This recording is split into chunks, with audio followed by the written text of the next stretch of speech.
Saturday morning. It is beautiful out, man. Wow. We're gonna try to make some progress in here. Oh, y'all can't see that. Dude, so it's been, I think, 3 weeks, 2 days since like I have been able to work on this car out here. I know John and them going to the racetrack today. Thought about going, but dude, I really want to work on my car. So I think last weekend we worked on it was just like busy. There was just a lot going on. I barely got to work on it at all. And then we went on vacation. And then what do we do another weekend? I don't 100% remember, but I don't have a ton of time on it. I mean, I spent quite a bit on the rocker panels, so I'm probably a month and a half in just rockers and working on nothing at all. So I'm kind of excited this weekend to get back out here and be able to hopefully get something done. Even though I left this place a mess, I got to get it cleaned up. We'll open the garage door up halfway. See the Colorado work truck? Because the Platinum sold. I have not released that video for y'all yet, but you're gonna see that soon. I guess let's go ahead and address the elephant in the room.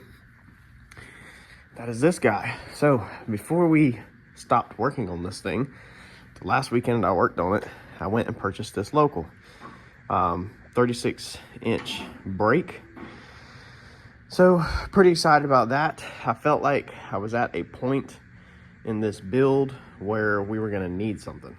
So we're about to be doing all of the inner pieces, and they're gonna be kind of smaller, but we're gonna need to break some metal. Let's turn on the light. So when we start moving down into that area, we're gonna need to break some 90s, and you can see they're not that long.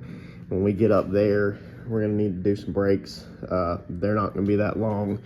So we're gonna have some stuff that needs to be broke, even back in here probably, which last time I worked on this car, I forgot where we were even at. So I'm pretty sure that we were working towards the back to get the back solid. Actually, that's probably what I need. I need to probably stop and go to Southern Metals. I didn't think about that, and get the rest of my metal this morning that I'm gonna need for back there. Yeah.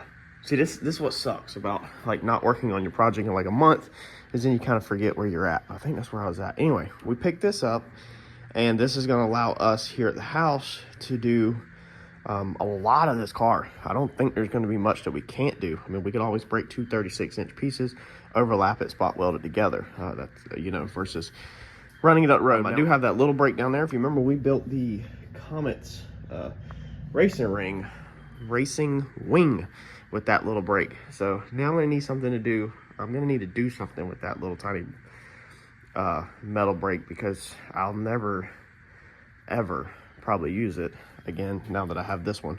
So I don't know what I'm gonna do with that. Is anybody local to Wilmington, North Carolina, and would like to have their first metal brake? Maybe come by and check the project out. Let me know. Maybe I'll give it to somebody or donate it to somebody. So let me get my grounds together.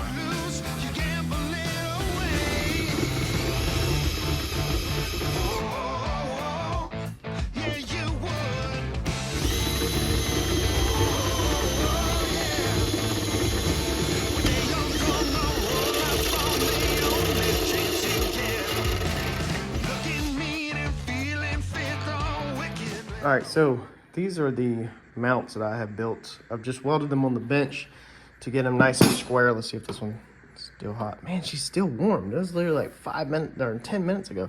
But basically weld them up on the bench so I can square them all up, the clamps, and weld them on this plate and make sure they're really close to square within like a 1/16 of an inch.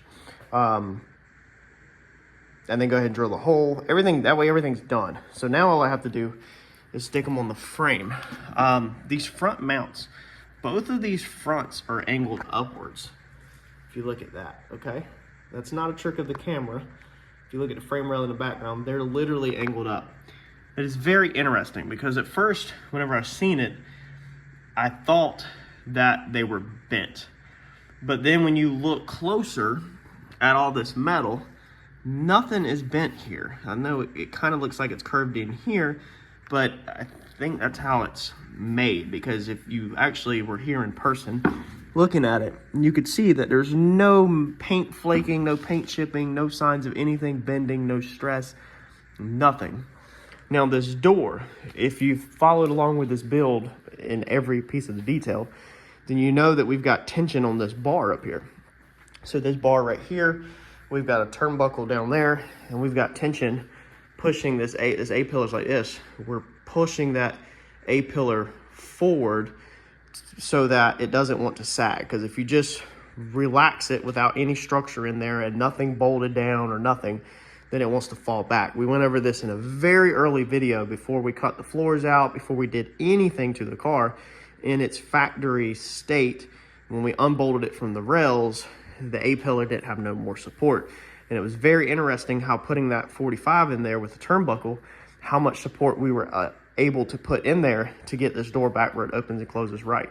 So I'm almost wondering if this was engineered in to pull the firewall forward. So the way that this thing is mounted up, when you tighten this down, this is going to take this and pull it forward. That's the A-pillar. Okay, the firewall is all built into the A-pillar. So when you bolt that down and it puts tension like this forward, that's going to stand your A-pillar up. So that's very, very interesting. And I've done enough collision work, as you know, most of y'all know what I do for a living is rebuild salvage wrecks. I know how to look for damage. Like, I know how to look for things that are bent and everything. It's literally what I do. There's no signs of bend at all on here. So we're not going to mount this thing crooked like this or anything. We're going to mount this thing square to the frame rail, and we're going to put our insulator pad in there. We're just going to tack it on in case I find something else that's factual based. I mean, you can even see the cut, okay, on their metal right here. Their actual metal that's folded all into the body.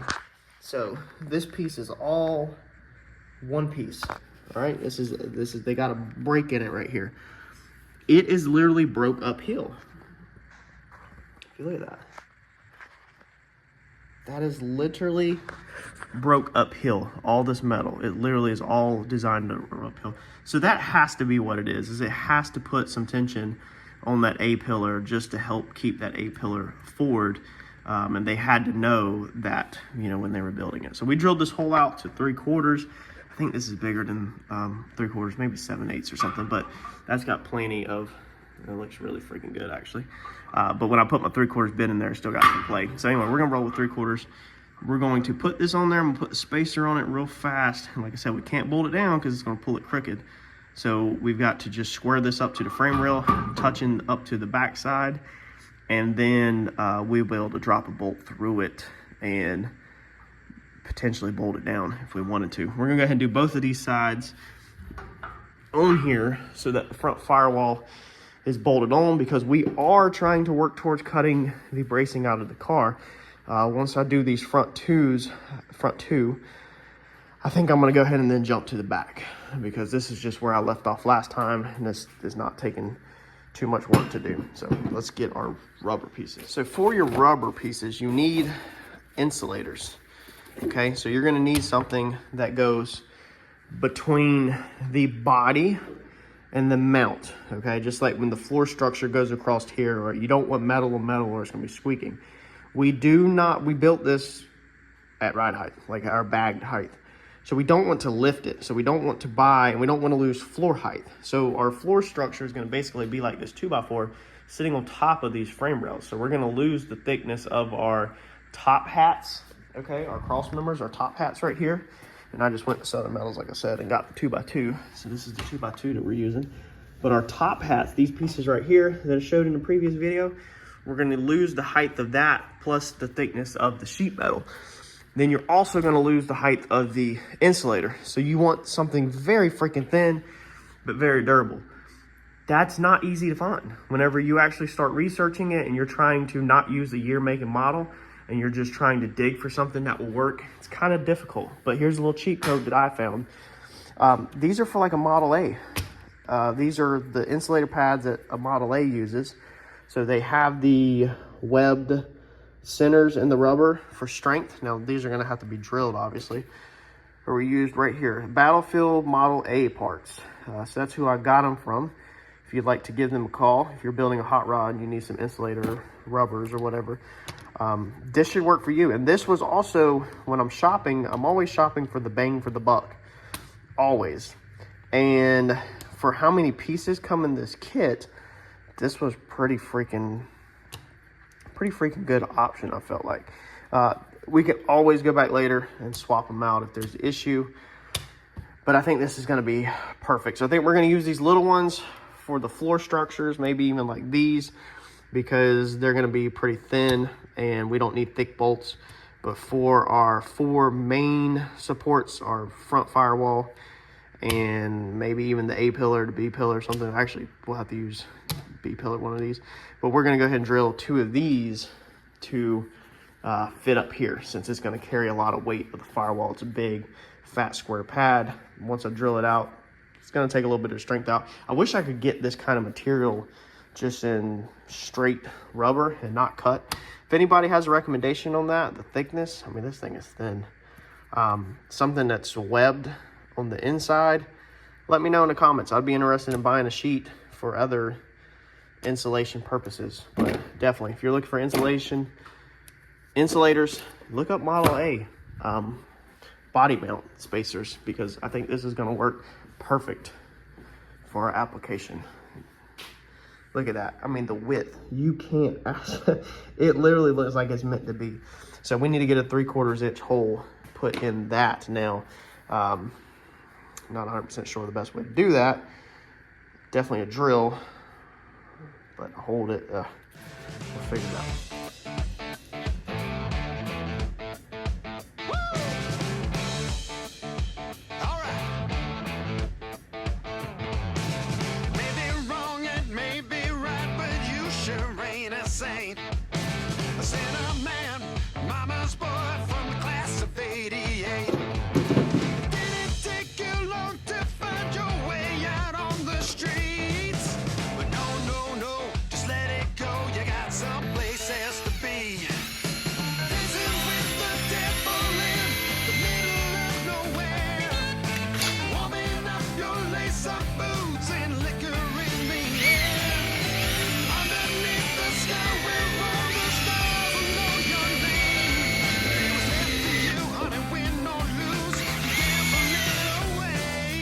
All right, so I guess we could trim that out with a razor blade, but I think I'm gonna leave it like that. Bolt will thread right through there, and we'll be good to go. It basically cut like threads and left the rubber because the rubber stretched over it, but that should be able to get a bolt through there. All right, old school guys, your time to shine. We're not gonna put a 3/4 bolt through there though.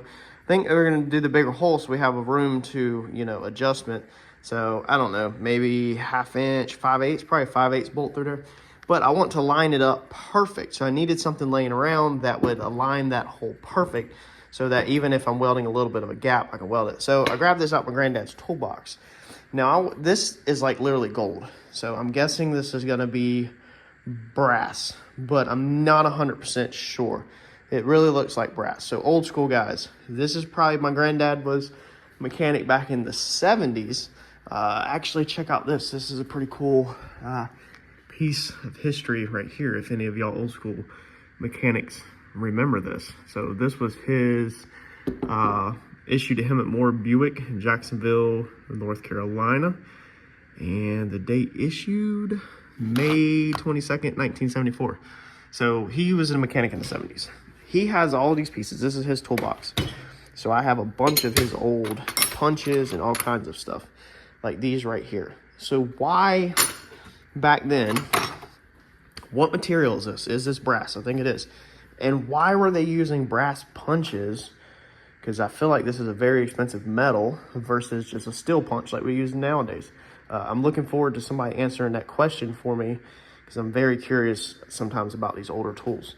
But for the time being, this makes it a perfect freaking alignment tool. Once I cleaned it up from it being beat on, it goes right in a perfect 3/4 inch. And so it will allow us to line this piece up perfect.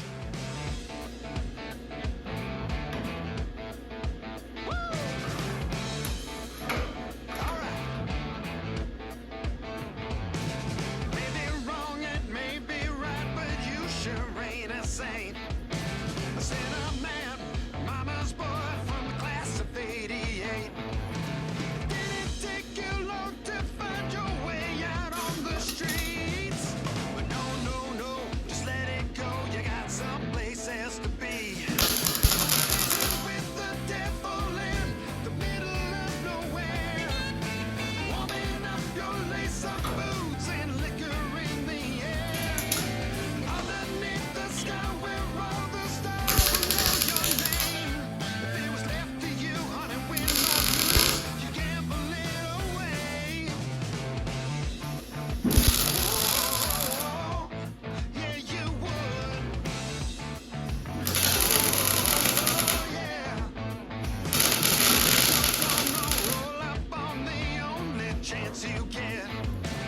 So that's one side done. I really like the way that looks.